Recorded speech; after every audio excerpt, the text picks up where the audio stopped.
Alors, je m'appelle Cléa Kratochvil, je suis en dernière année d'école d'ingénieur à l'ECPM. Cette dernière année, je l'effectue en contrat de professionnalisation, donc chez LVMH, et plus précisément dans le centre de recherche R&D à Orléans.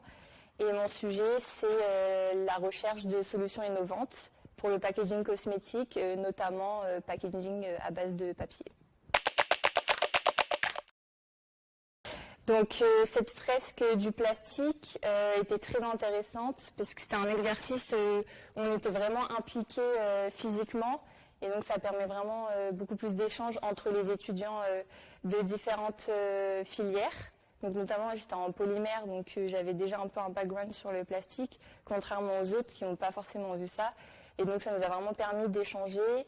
Et notamment, un des plus grands questionnements, ça a été la fin de vie des plastiques et vraiment les classer, savoir vraiment ce qui était du meilleur au pire et de comprendre un peu les avis des autres et pourquoi on agit comme ça. Ce que m'a apporté cette fresque, c'était vraiment plus une vue d'ensemble sur tout le cycle de la vie des plastiques, passant par l'extraction, tout ce qui est réglementation, fin de vie, etc. Et ça a permis de voir aussi aux autres vraiment tout ce qui est importé dans la vie du plastique. Donc ça, c'est vraiment très intéressant. Et puis même, il y avait des cartes avec plein de chiffres et des images pour vraiment illustrer les propos.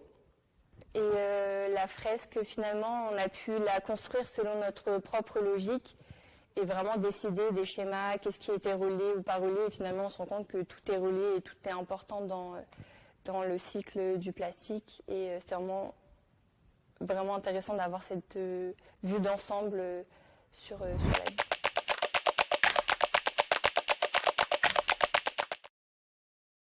Et concernant l'impact sur ma mission dans mon entreprise, ça va plutôt être sur l'information et vraiment en parler auprès de mes collègues, etc.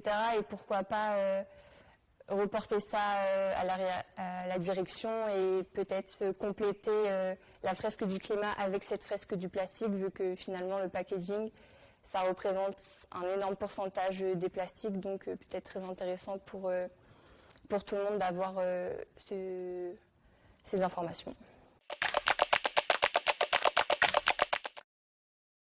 Donc la fresque, ça m'a vraiment permis de conforter mon choix de travailler finalement dans le packaging et essayer de trouver des alternatives au plastique.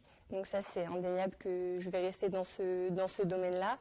Et enfin, au niveau des actions au quotidien, je dirais plutôt vraiment bien trier et acheter plutôt, par exemple, du vrac et puis moins consommer en général. Et ça nous a vraiment fait réfléchir sur nos actions et ce que potentiellement les entreprises pourraient faire pour réduire eux-mêmes leur consommation.